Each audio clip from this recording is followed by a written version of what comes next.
This video was brought to you by Audible, because you shouldn't have to hold a book just to read a book. What are we, pilgrims? Welcome back, class. Imagine this. It's Election Day 2020. Poll results are coming in, and President Donald Trump fares just as well in his home state of New York as he did in 2016. But the following month, when electoral votes are actually cast, all of New York's 29 electoral votes are cast for the Donald. He wins re-election, and it's all completely legal. How? Before I get to that, let's quickly review the Electoral College. The Electoral College is an unaccredited, non-NCAA regulated university that only plays the College of Cardinals. The EC generally wins because the Cardinals only throw Hail Marys, like every single time. Wait, no. The Electoral College is this set of 538 electors selected to elect the president. Each state has an amount of electors proportionate to their amount of representatives in Congress. Oh yeah, in DC they get 3 electors. Puerto Rico? The government won't help them get electricity. They ain't giving them electoral votes. So what actually happens on Election Day is that there are 51 different state or district elections, with each one deciding who their electoral votes will go to. And in December, the electors from each state meet up, they go roller skating, they have one of those boozy painting parties, and eventually they cast their predetermined votes for the president. Why? Because the Constitution says that they have to. It's right there. Well, not the boozy painting party, but you know Ben Franklin would have totally been for it. So how does the Trump situation fit in? Well, in order for it to play out like that, 2 things would have to be different this time. Trump would actually have to win the popular vote, aka the actual amount of votes cast nationwide, and the national popular vote would have to be in effect. What's that? You're hopefully asking. Please be asking that, or the rest of this video is going to be really awkward.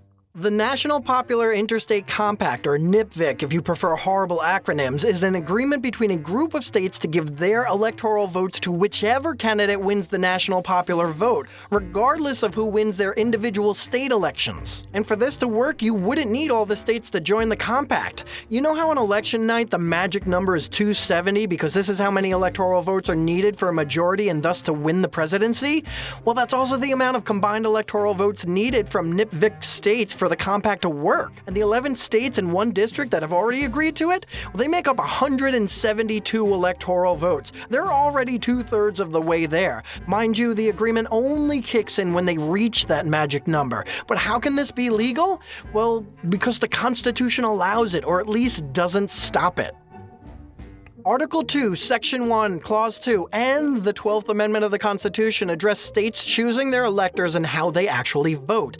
But it's pretty vague, which is where the 10th Amendment comes in and says powers not delegated to the federal government, well, those are state powers, like, I don't know, how a state runs an election. As such, there's nothing in the Constitution that says that electors must vote according to how their state populations voted. Want to know something else? The whole winner-take-all system isn't in the Constitution either. In our first 3 presidential elections, only 3 states used winner-take-all for doling out electoral votes. It just sort of caught on. But even today, Maine and Nebraska divvy up their electoral votes because constitutionally, they're allowed to. And, well, what else is going to make Maine and Nebraska special?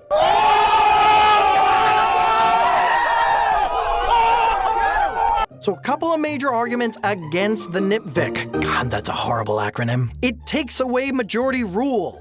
No, it doesn't, because we never had it. It was just nice when it actually happened. Of the 49 elections we have popular vote numbers for, 19 winning candidates had a minority of votes cast. Guess who received the second lowest percentage at 39.65%? Abraham frickin' Lincoln. It would kill the 2-party system, leading to a ton of candidates, many of them fringe, just looking for attention. Quote former Delaware Governor Pete DuPont, even Paris Hilton could advance her career through a presidential campaign.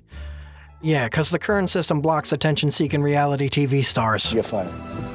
And if it's so important for weeding out crazies, how come we don't use the Electoral College for any other office? Mayors? Governors? Senators? Nope. But entertaining the death of the 2-party system claim, this would only happen if absolutely none of these parties had the completely logical idea of combining themselves with similar parties. This is the Verger's Law, which states that a 2-party system naturally happens anytime you have a plurality vote or one in which you don't need a majority to win. It would become a regional contest. Come on, you telling me it ain't already a regional contest? That don't look like no checkerboard to me. It would make candidates only focus on big cities. Small states would have no power.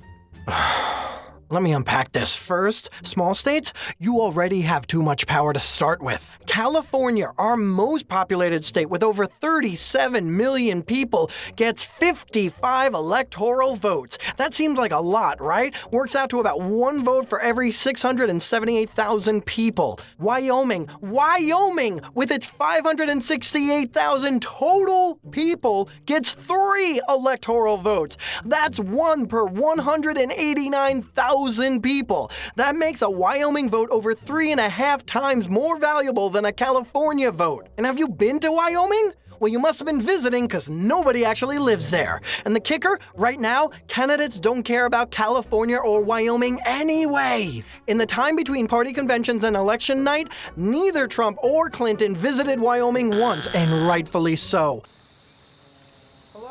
But you know how many times they visited California, where over 10% of all Americans live?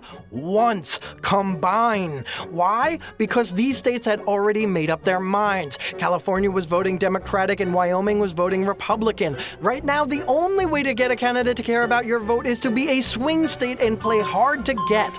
That's why New Hampshire, a state with less people than the Bronx, was visited 21 times in the same time frame. Listen, a majority of America for at least the last 50 years has wanted to amend the Constitution to use the popular vote instead of the electoral vote, with the exception of just now, with opinion drastically split along party lines and having nothing to do with the fact that the current president would have certainly lost. But the national popular vote, from what I see, is a legal way to make America a true, or at least truer democracy without amending the Constitution. Speaking of getting something done in a non-traditional fashion, if you want to rip through your summer reading pile without having to stop what you're doing, you should definitely check out audible.com. They have over 100,000 audiobook titles to choose from. Me, I'm going to check out Theodore Rex by Edmund Morris, the second in a series of books about Teddy Roosevelt, this one covering his presidency. The book itself is like 800 pages long, and that's not happening if I have to physically optically read it. But I can use Audible to listen to it while doing other things, just like I did for the first one.